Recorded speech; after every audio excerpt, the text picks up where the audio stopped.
Speaking of starting a presentation with a question, I mean, the most important question to ask here is why, right? Why?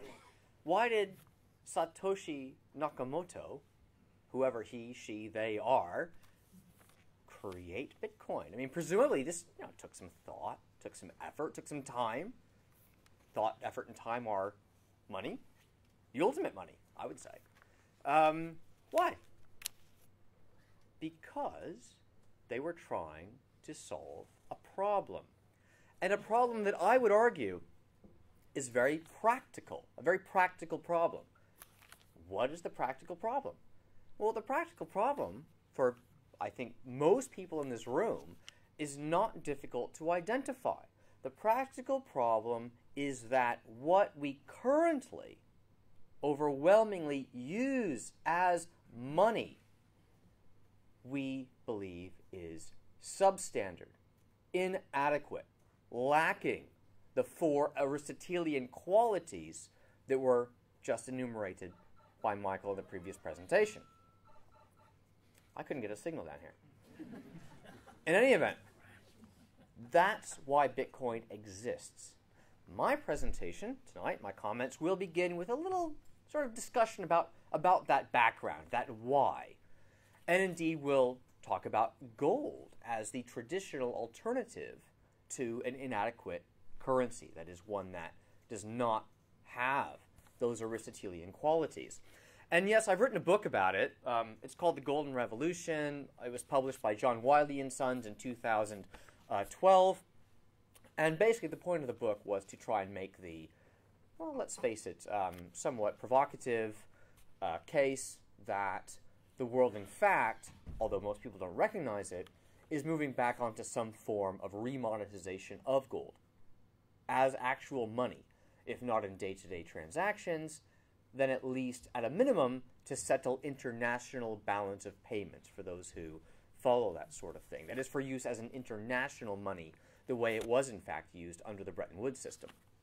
And so, the question is why? Why Bitcoin? But I'm going to answer that question largely with reference to gold, as you will see, and as I hope I can manage with this device. Yes, so another question to begin my presentation specifically: why do fiat currencies, that is unbacked currencies, why do fiat currencies always fail? Well, here's a simple answer. And it's a rather elegant one because, in fact, it helps to answer other questions, but we're not going to deal with those tonight.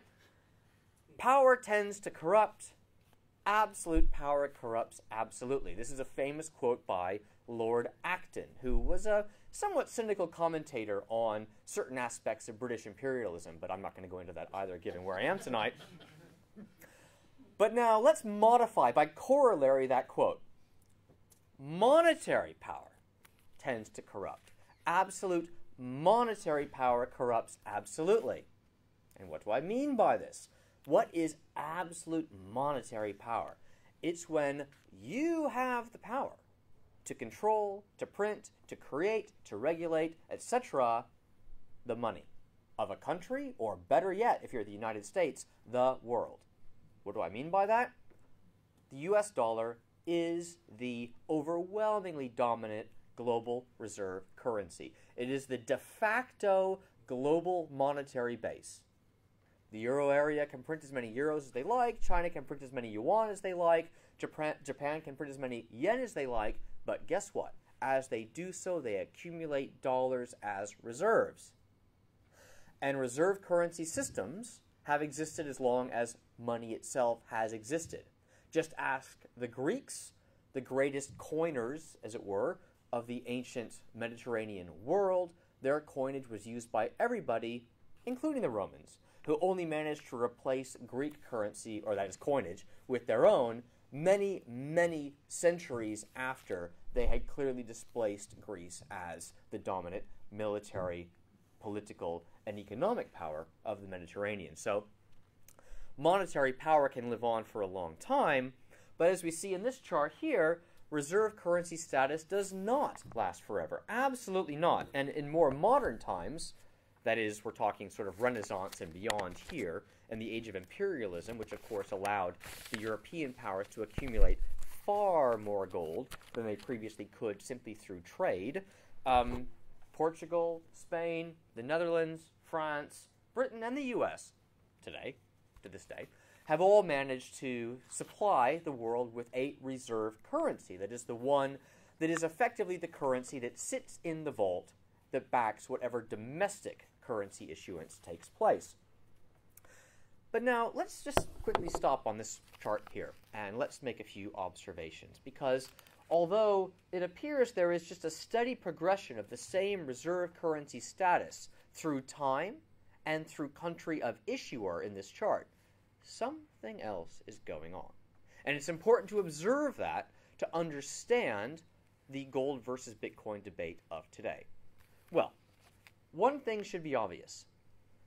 Portugal and Spain were the original European issuers of reserve currency, that is non-Roman, post-Roman, reserve issuers of currencies, reserve currencies, for a reason. And the reason was they were the ones with the colonies, with the big gold and silver mines that created the supply for the coinage in the first place. Just like with Bitcoin, if you can't mine the stuff, how can you possibly introduce it into circulation? And if you can't introduce it into circulation, then there's only one other way to provide currency to the rest of the world, and that's by running a trade surplus. That is, you need to export more than you import.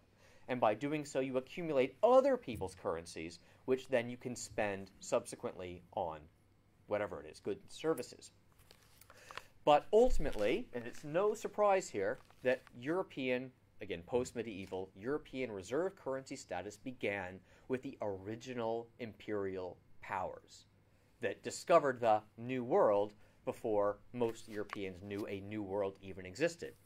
Now, in the case of Spain, though, something interesting happened. Even though Spain ultimately was, well, you can call it luck or cunning or whatever, acquired far more in the way of mineral rights in the New World relative to Portugal, they became the greatest coin minters in history as a result. They had the most productive mines. They controlled most of the metal, precious metal, rich areas of the New World. And so they were bringing bullion from the New World to the Old at a very rapid rate. And this was kind of nice, right? Imagine you're the king of Spain and, ships are coming in every day with new shipments of bullion, which you can introduce into circulation. So you have the power over money. You can introduce that money into circulation when it has the highest purchasing power before it causes any inflation of the price level because of the supply growing exponentially, as it in fact was during the time. Well, that's nice. It allows you to do a lot of things. You can build nice palaces. You can pay off a lot of crony politicians, business people, traders, and you can fight wars. You can fight a lot of wars. In fact, you can fight so many wars that you end up losing them in the end. And this is what happened with the Netherlands. The Netherlands finally, by virtue of trading acumen, alliance acumen, pure raw intelligence, grit, guts, whatever it is, defeat the Spanish. The tiny little Netherlands defeat the Spanish and gain independence. And guess what? Well, it just so happened that Spain was already in terminal decline because of its own internal mismanagement, and so the Netherlands takes over reserve currency status, but as a trading state, not as an imperial one. Now, I don't want to belittle the fact that the Dutch will acquire an empire, but they don't acquire an empire in search of gold because they're such good traders, they run a trade surplus. They acquire an empire more just in search of resources generally. It wasn't as much a gold acquiring exercise as it was acquiring other things. In any event, the Dutch, however, being a tiny country, are eventually displaced by the far, far larger France, which becomes particularly ambitious under the reign of a rather short gentleman, shorter than myself, named Napoleon Bonaparte, who conquers the vast bulk of Europe, and who, incidentally, was clever enough, when forming his armies to conquer Europe, to pay them in gold specie, even though the domestic currency of France at the time was unbacked assignats, paper money. Napoleon was clever. Pay the army gold and silver, pay everyone else paper, everything will be fine. One of the key strategic decisions he made that led to his tremendous success, although, of course, that was fleeting. Finally, of course, Britain has it out with Napoleon, wins the Napoleonic Wars, takes over a large portion of France's nascent empire, and of course the subsequent growth of European imperialism generally, and assumes reserve currency status. But notice the continuity here. The reserve currency status is always linked to silver and gold. It is only in the final phase of this process that the United States acquires reserve currency status, officially in the 1940s, unofficially in the 1920s, subsequent to the devastating First World War.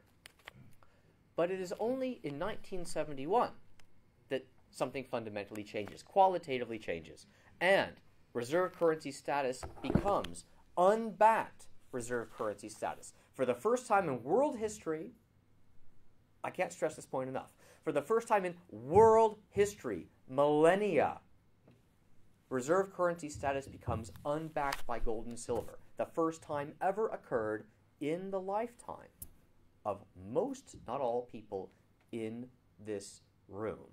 That is how new unbacked reserve fiat currency is. Think about that. Right. That point is worth making. I made it by speaking. I'm making it in text there, and we move on. The thing is that why do these people lose reserve currency status? Why did the U.S. lose reserve currency status? They're losing it now. Why? Well, reserve currency status is kind of a curse. Think of a child. Think of a child given a lot of money by their parent to spend on God knows what, as children might.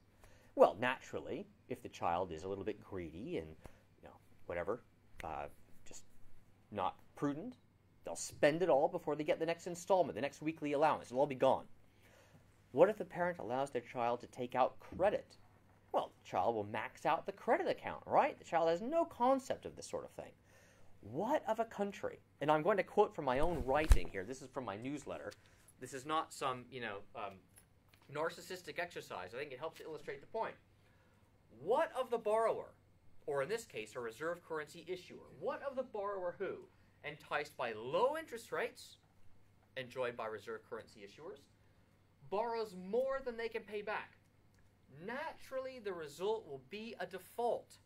However, for the issuer of a reserve currency that is unbacked by a marketable commodity, such as gold, in the event that they borrow too much, they can just print more currency. Problem solved, right? Problem solved. Well, problem solved for the issuer of the currency, not problem solved for the user of the currency, who finds their purchasing power diminished in not just proportional, a proportional rate to that issuance, I would argue an exponential rate to that issuance, because you reach a tipping point where people sense what's going on, and they leave the game. The fact is this. The U.S. began to abuse its reserve currency privilege way back in the 1960s, even when the dollar was backed by gold.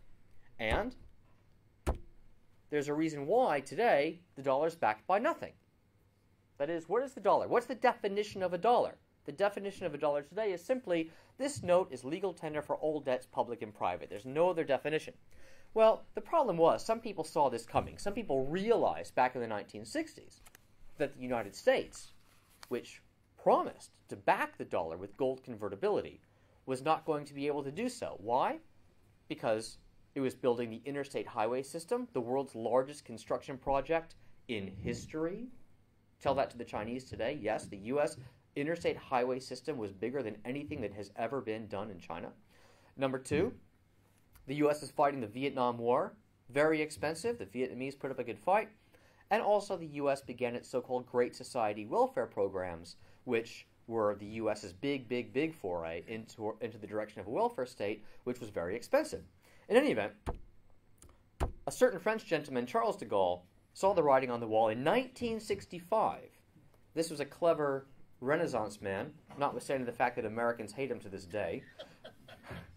But in 1965, he challenged the dollar as a reserve currency because he felt that the way the U.S. was behaving internationally was inconsistent, incompatible with its monetary requirements, the monetary requirements of the Bretton Woods system to back the dollar with gold.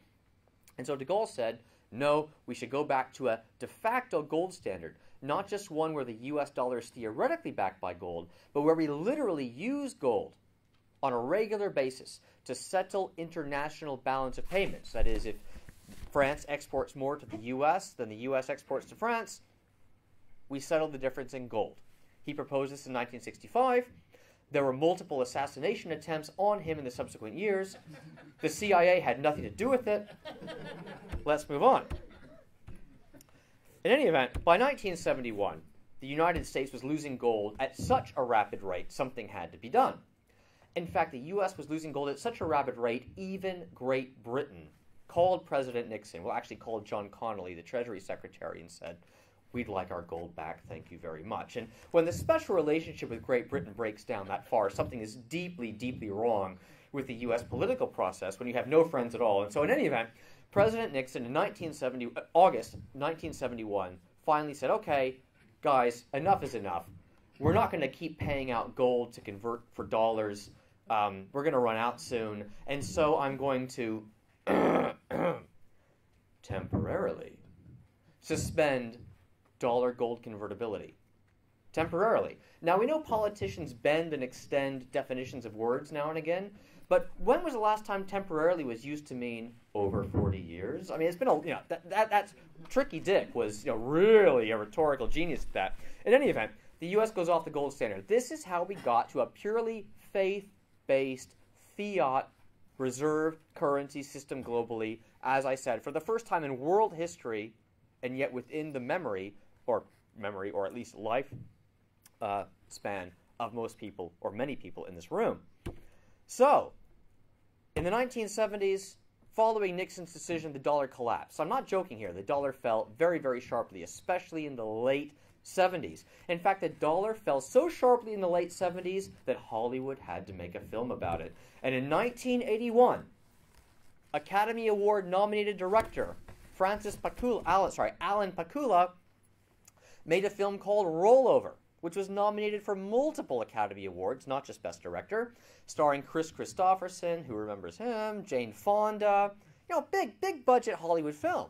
And guess what the film was about? The film was a fictional account of why the dollar nearly collapsed in 1979 and 1980. Yes, the dollar nearly collapsed in 1979 and 1980.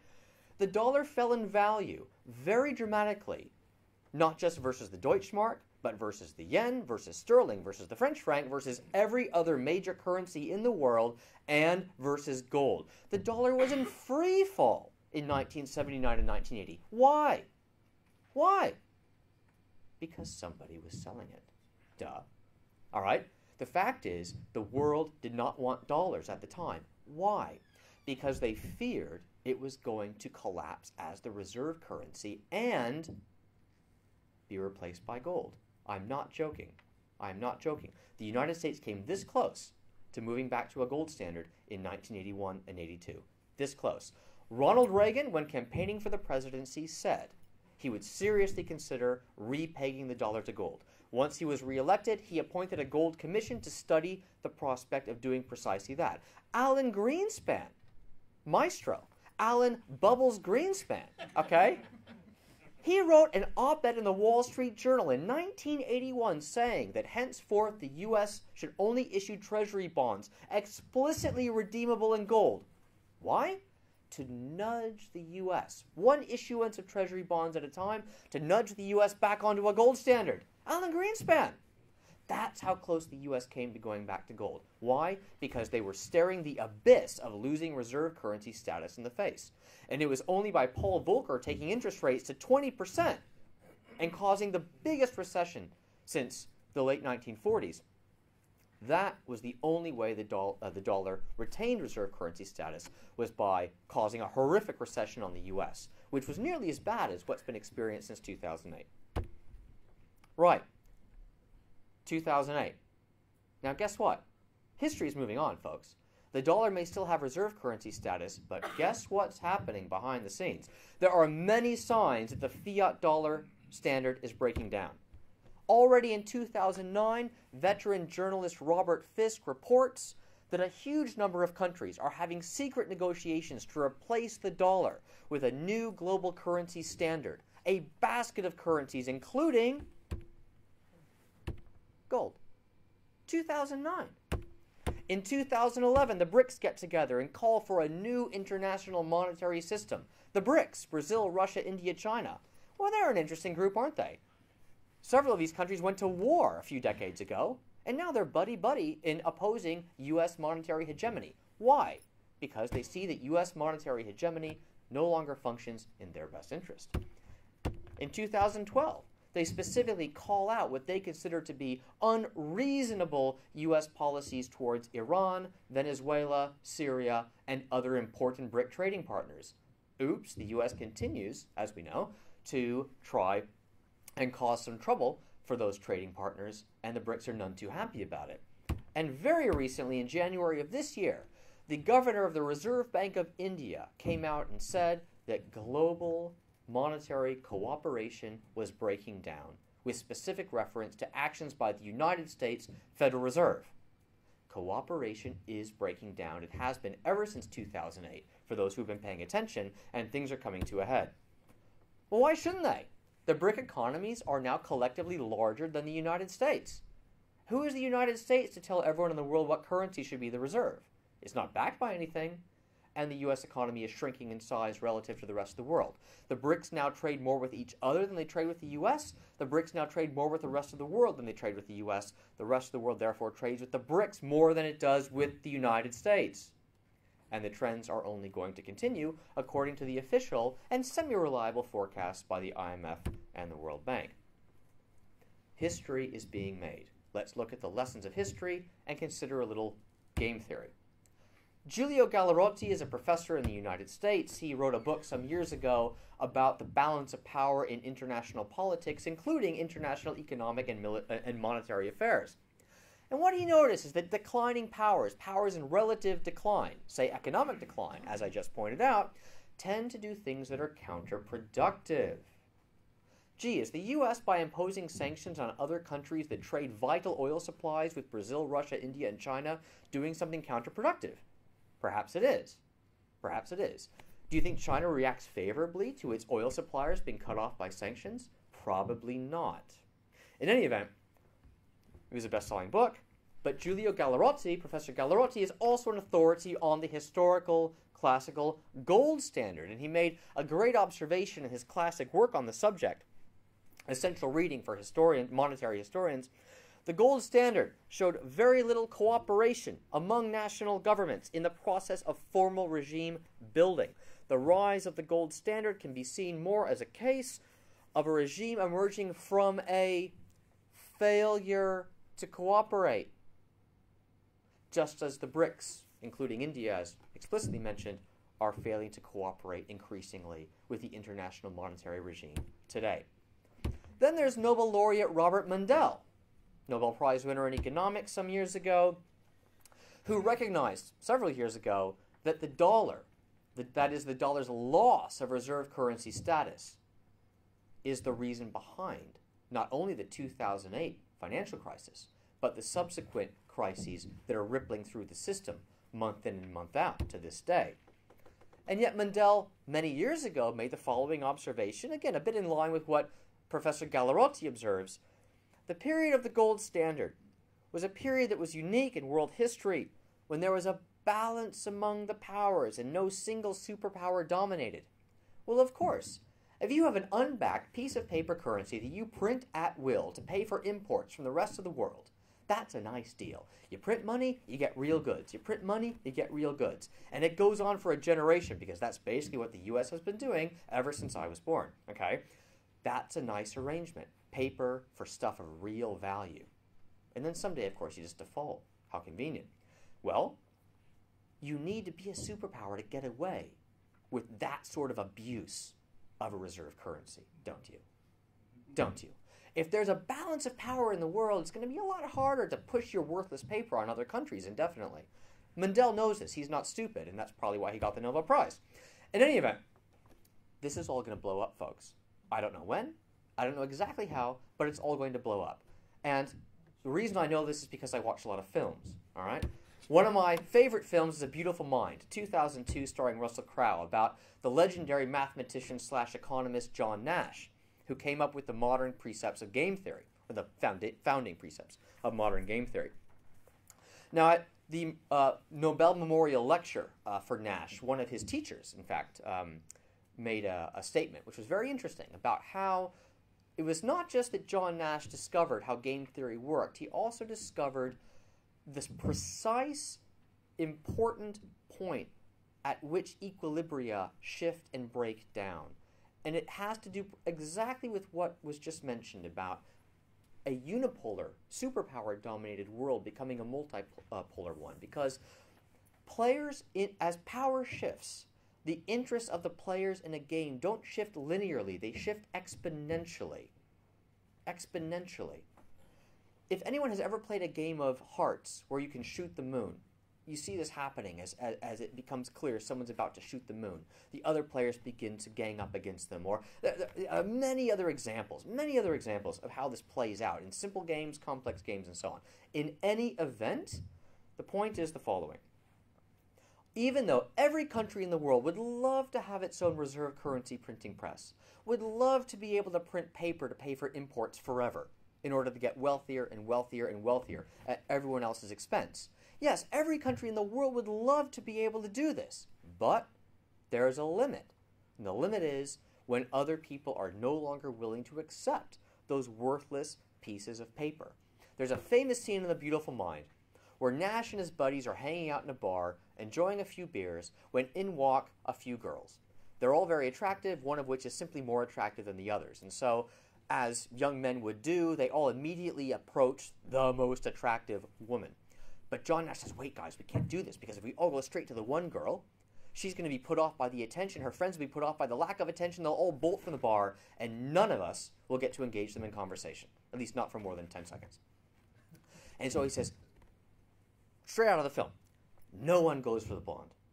It's the only way we all win. In monetary parlance, this is where we're going. No one goes for the printing press. It's the only way we can all trade with each other. That's where we're going. If everyone keeps printing money willy-nilly in the so-called currency wars, trade will break down. Imagine what happens to this country when trade breaks down. Oops. Bad news. All right? Those iPads won't exist, etc., etc., etc. Okay. Food, energy, you name it. Okay. The fact is, without monetary cooperation, you won't have free trade. And without sound money, you won't have monetary cooperation. Everyone is going to have to give up the printing press as we return to a multipolar world and as people demand payment not in paper, but in hard currency. In my book, I predict that will be gold. And in my book, I predict that this process is already well underway, even though I can't predict the exact timing that it catalyzes into a regime shift. Two more films. Goldfinger, 1964. Who remembers the premise for the plot of Goldfinger? Goldfinger, good, a couple. Goldfinger is secretly acquiring, remelting, and smuggling gold to try and hoard as much gold as possible on the one hand, while on the other hand, he's planning to blow up the single biggest hoard of gold in the world with a nuclear bomb, indeed, which is at Fort Knox, Kentucky. So he's going to acquire it all for what he can for himself and blow up what he can't acquire, which is the U.S. official gold stock at Fort Knox. And by doing so, of course, his gold will become worth more than it would otherwise be. Not only will he have a lot, he'll have essentially all of it at that point. So, of course, James Bond foils his nefarious plan. But you have to respect the plan, don't you? And this is why I lean towards gold instead of Bitcoin. I'm going to lay a card on the table here, folks. I respect Bitcoin for what it is. It's a legitimate answer to a massive problem, which I've detailed here. That is, failing fiat currencies, not just the dollar, the whole system. But when Goldfinger blows up the gold, let's say he succeeded. He blew up the gold in Fort Knox. Now, different ending. What is his gold going to be worth? More or less than it was before he blew up the gold in Fort Knox. A hell of a lot more, because the supply is restricted. It's fundamentally restricted. What if someone blew up Bitcoin servers? What if someone blew up the supply of Bitcoin? Can't be done. It's decentralized. Ah, yes, I know. But what if they disrupted it somehow? What if the NSA inserted a worm into it? What if they found a way to tax it at source? Like they do gold. Well, hold on. Look, again, I'm not a computer expert. All I'm saying is this. If for some reason the supply of Bitcoins could be messed with, would their value go up or down? The thing is this. I hate to say this, folks, but this comes from a film that I loved when I was a child. It has always been easier to destroy than to create. And the fact is, things that man creates are easier for man to destroy. Things that God, the universe, whatever you want to call it, creates, well, they were created by God, the universe, or whatever. Gold was created by, call it what you want. Bitcoin was created by us. Now, that us may go by the pseudonym of Satoshi Nakamoto, but in any event, I have a little more faith in gold for these very fundamental reasons. I don't want to belittle Bitcoin, and I respect Bitcoin for what it is. And I have no reason why Bitcoin should not freely compete with gold as a store of value. I have no problem with that. I simply have an opinion about if that free competition were to occur, what would win out in the end. That's all. But I have nothing against Bitcoin. I certainly hold it in far higher regard than depreciating fiat, dollars, sterling, euros, yen. The list goes on and on. And so, to close with that, basically, I will only say that I welcome this debate. And when we move to the panel discussion here in a few minutes' time, by all means, go ahead and have it out with me. But that's where I come down in the debate if I'm pressed on it. But really, the problem is the problem and needs a solution. And I welcome all attempts to solve it. So thank you very much. That's it for my part. ECR is a mineral exploration development company focused on advancing gold projects in the Philippines and Argentina. Our mission is to create value for our investors by taking the necessary steps to move these projects towards production. In the Philippines, ECR is in the process of earning a 50% interest in an advanced gold exploration project located within a very significant gold and copper mining district. And we believe that, subject to successful confirmation and expansion of the extensive database of previous work that has been inherited from previous operators, we will see the project develop into a very substantial gold mining opportunity. At our 100% owned project in the northwest central part of Argentina, ECR is pursuing an exploration strategy orientated around identifying multiple high-grade, relatively small deposits suitable for advancement to production in the relatively near term. We believe this strategy will be complementary to the strategy adopted in the Philippines, where we expect the project to prove significantly larger but to be developed on a longer timescale. ECR is listed on the London AIM market and has a market capitalisation at present of approximately £7.5 million. I hope that has been sufficient to whet your appetite, and I encourage you to find out more about the company at your leisure.